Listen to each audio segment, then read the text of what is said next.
umushahara wa miliyoni 5 byatumye atera umugongo equipe ya Rayon Sport maze yerekeza mu gihugu cya Sudan. Ikaze rero tugiye kurebera hamwe imumeko iri muri ino equipe nyuma y'inama idasanzwe yabaye ku munsi w'ejo hari ya Kicukiro kuri hoteli, aho abasaza ba equipe cyangwa se komite nyobozi y'ikipe ya Rayon Sport ndetse ukongeraho na body bahuye bakaganira ku bibazo biri muri ino equipe, by'umwihariko ibyari maze iminsi bivugwa mu itangazamakuru harimo kutumvikana ndetse n'amategeko agonganisha bamwe mu bayobozi b'ino equipe, bigatuma bishobora gutera ikibazo cyo kutumvikana ndetse equipe ikabigenderamo. Ku mugoroba w'ejo kuwa kane tariki ya 12 nibwo ubuyobozi bw'ikipe Rayon Sport bwafashe umwanzuro kugira ngo buganire bukemurire hamwe ibibazo bimaze iminsi bivugwa mu itangazamakuru bishobora kugira ingaruka kuri no equipe, byatumye n'abafana b'ikipe ya Rayon Sport batangira kwibaza ibyerekereye ya shampiyona turi kwerekezamo cyangwa se saison 2024-2025. Turi muri mercato cyangwa se transfer window aho amakipe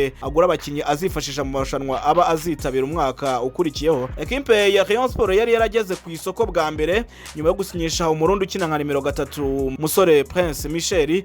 Ntago byari bihagije kugira ngo abakunzi b'ino equipe bizere umwaka utaha kuzaba ari umwaka udasanzwe cyangwa se umwaka wo gutwara ibikombe, cyane yuko equipe Rayon Sport twavuga ko yagize umwaka uri année blanche cyangwa se umwaka twafata nkaho ntacyo equipe yagezeho, kuko nyuma yo gutsindirwa ku mukino wa nyuma y'igikombe cy'amahoro na equipe mukeba APRFC,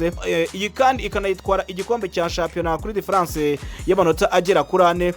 yanabuze igikombe cy'ubutwari biza gutuma umwaka urangira ibikombe bitatu equipe yahataniraga nta na kimwe ibashije kwegukana. Abakunzi b'ino equipe rero ntago banyuzwe n'umusaruro ino equipe yatanze muri no mwaka,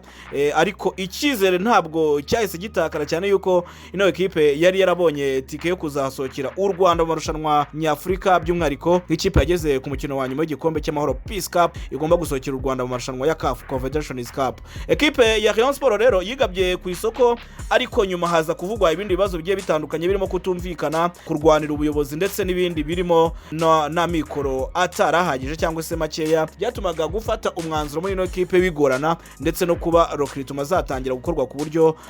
bwemewe nabyo bigorana. Ariko twifashishije video muri kubona muri screen yanyu, abo ni bamwe mu bayobozi b'ikipe ya Rayon Sport barangajwe imbere na Paul Muvunyi, perezida w'umuryango ndetse na perezida wa equipe bwana Twagirayezu Stade, ari kumwe na Ruhamyamboga Paul ndetse na Marite Rutagamba n'abandi bayobozi bagiye batandukanye. Wari umusangira rero kugira ngo basase inzobe cyangwa se baganire barebe mu by'ukuri ni gute bahereza equipe umurongo. Equipe Rayon Sport n'ubundi ibiganiro bagiranye kugira ngo bakureho icyari kimaze iminsi gisa nk'umwuka utari mwiza ariko wakwirakwijwe cyane na media cyangwa se n'ibitangazamakuru bigiye bitandukanye, bavuga yuko equipe Rayon Sport yabiri mu marembera, cyane yuko ngo ubuyobozi bwayo cyangwa se imiyoborere n'amategeko yayo bidahamye bishobora gushyira equipe muri rusange ikaba yagana ahabi. Uti biteye bite rero? Abayobozi baganiriye ndetse banavuga ku bibazo biri muri no equipe byiganjemo by'amadeni bafitiye abantu bamwe na bamwe.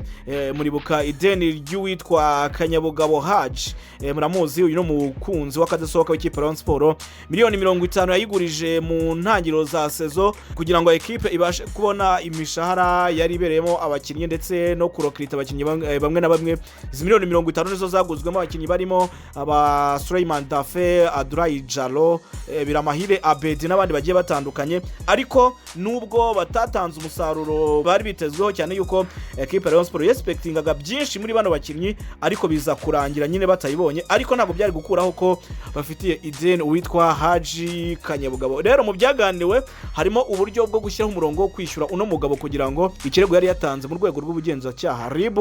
kibe cyahagarikwa maze yishyurwe, maze ibintu bigende neza. Ikindi baganiriyeho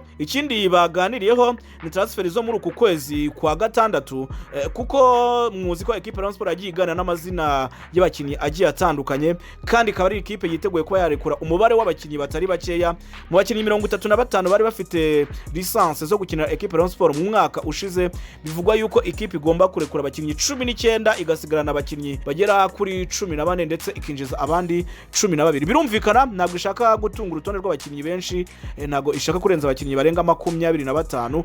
bikaba ariyo mpamvu rero bagomba kugura umwanya ku mwanya kandi bakirinda gukora amakosa nk'ayabanje bwa mbere. Ibi byaganiriweho, ndi kugerageza kubabwira bimwe by'ingenzi byavugiwe muri no nama cyangwa se muri no musangiro udasanzwe.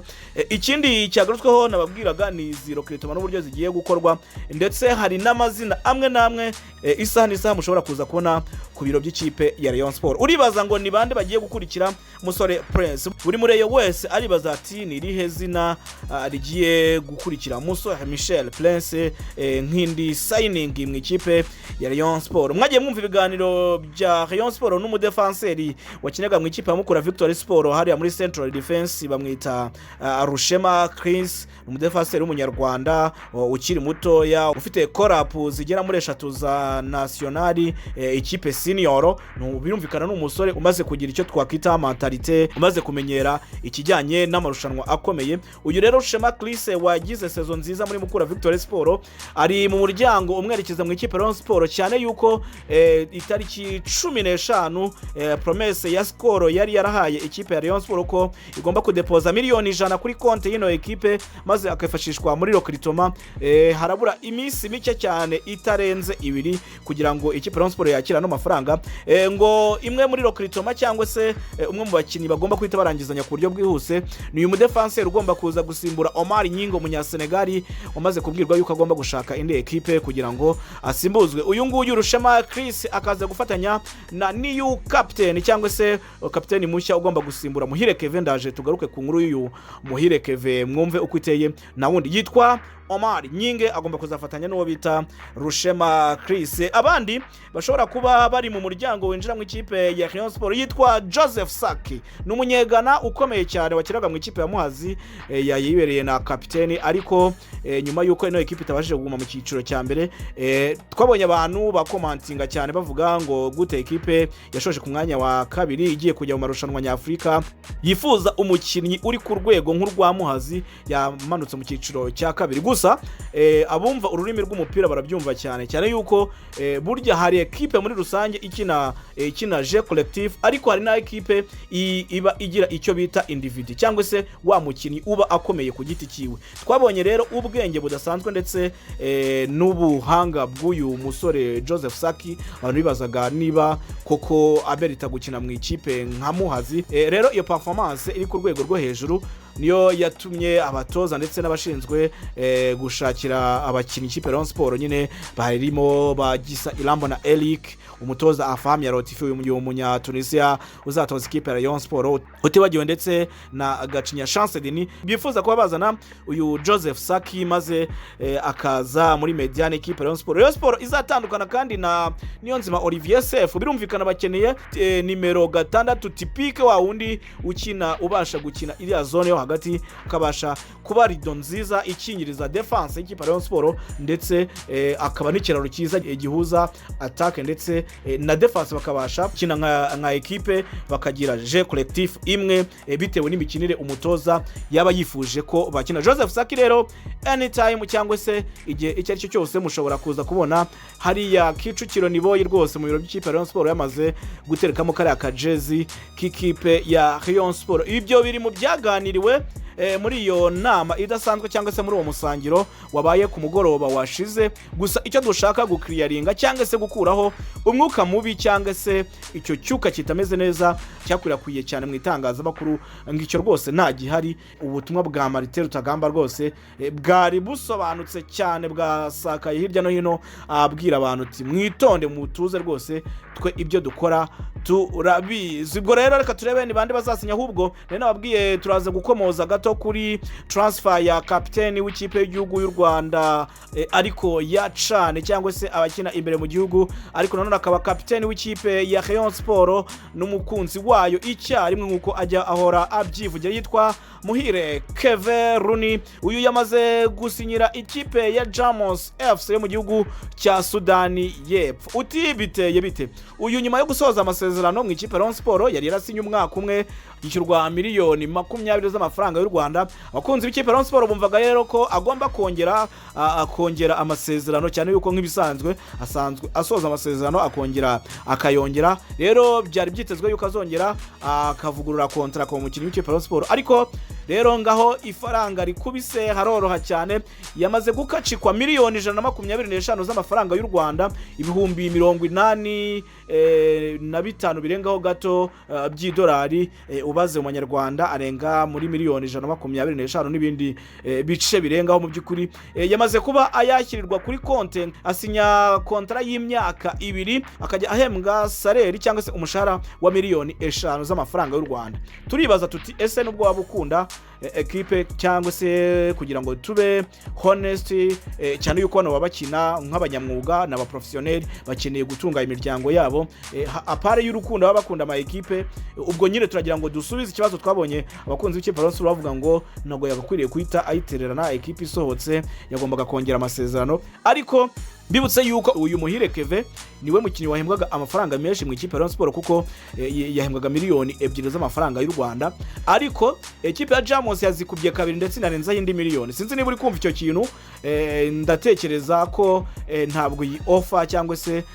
ntabwo nawe ushobora kwanga aya mahirwe kandi nk'umwana w'umunyarwanda bakeneye kugenda hanze akagenda agakorera ayo mafaranga akaza guteza igihugu cye cyamubyaye imbere rwose cyane yuko uko aza akagura ibikorwa murabizi n'umwe mu bantu bafite akabari gakomeye cyane mu mujyi wa Kigali umwe mu bagabo bafite business ikomeye hano mu mujyi wa Kigali muzi icyo bita MK11 Resto and Bar iri mu mujyi wa Kigali kamwe mu tubari dukomeye mu mujyi wa Kigali karimo na restaurant kagezweho abakinnyi b'abanyarwanda benshi bakunda kwiyakiriramo rero kuza akagomeza akagura ibikorwa bye ni byiza cyane ntekereza yuko nta mureyo ushobora kuza braminga cyangwa se kuzatera ibuye uyu Muhire Keve kuvuga ngo tumwifuriza ishyani hirwe mu buzima bushyashya hariya muri Sudani y'Epfo hamwe mu hantu haba rwose cyitwa agafaranga gafatika abanyasudani bagomba kumuhereza icyitwa faranga yenda equipe twavuga ngo ntago ari ikipe ikomeye cyane iyi ni equipe yasinyishije uwitwa Emmanuel Manu uyu murundi wakinnye mu ikipe Rayon Sport n'ubundi wakinaga nka nimero 10 rero bongeye gusinyisha ariko hari n'undi mukinnyi n'ubundi wakinnye mu ikipe ya Gasogi United n'ubundi nawe ukina muri ikipe ya Jamos agomba kwiyongeraho uyu mwana w'umunyarwanda rwose Muhire Keve ibintu bigakomeza kugenda neza cyane niyo mumeko iri mu ikipe ya Rayon Sport twihuta cyane ikipe y'ingabo z'igihugu APR FC Nyamukandagira mu kibuga kikarasa imitutu itegereje umunya Burkina Faso twababwiye mu cyumweru cyashize rwose ibiganiro biracyakomeje ariko ngo amahirwe ngari kugenda ngo agabanuka gake gake ugereranyije no kwiganiro byari bimeze ariko ngo biracyakomeje yitwa Jean Pantalo Diala uyu ni umukinnyi wataka aciye ku ruhande umwe mu bakinnyi beza cyane rwose wakinaga mu ikipe ya Saritas hariya muri Burkina Faso rwose ikipe ya APR FC iracyakomeje ibiganiro ariko ngo amaze kwitambikamo amakipe akomeye yo mu Barabo yifuza uno mugabo ngo bishobora no kuza gutuma ino transfer iza kugora ekipe ya APR FC kandi iyi APR FC iracyari mu biganiro n'umutoza w'umunyargentine Miguel Gomondi watoje ikipe ya Young Africans aracyabaca miliyoni 60 z'amafaranga y'u Rwanda kwizanira staff igomba kumufasha ariko ikipe ya APR FC iracyavuga ati tubabarire rwose tuguhereze miliyoni 40 maze wishyurire staff yawe yose maze uze udufashe kujya mu matsinda ya Champions League tumaze imyaka nyagateke twifuza kwerekezamo nuko bihagaze muri izi transfer zo muri kwezi kwa gatandatu nta signing nimwe iri officiel ikipe ya APR FC bwatangaze ariko Zandani nababwiye nuko yamaze kubisinyisha witwa Iraguha Haji ndetse na Bugingo Hakimu yakuye mu ikipe ya Rayon Sport ibya Pacifique Ngabo nziza aka Pass ntabwo birarangira biracyari mu biganiro kuko arifuza miliyoni 30 z'amafaranga y'u Rwanda ariko APR kavuga ati hoya wikabya nawe reka tugukacika miliyoni 25 izo zindi turazongera ku muzamu w'umugande tukiri kuganira nawe rwose cyane yuko ikipe ya APR igomba gutandukana n'uwo bita Pavel Nzira umunyakongo Brazzaville ugomba kujya gukina mu ikipe ya Singida mu gihugu cya Tanzania nibyo biri muri siporo nibyo biri mu ekipe yanyu nagomba nshaka kuza ngo ninde ni update nzamba bwira uko bimeze namwe kugira ngo mumenye uko biba byifashe reka soze babwira ngo niba warakoze subscribe ni ibintu byiza n'iby'agaciro jya muri comment udusigire igitekerezo ariko niba utarayikora siga uyikoze maze ibiganiro byacu bigiye bikugeraho bambere nitwaze zo 24 nge tubana umunsi ku munsi reka dusubire ubutaha salam shalom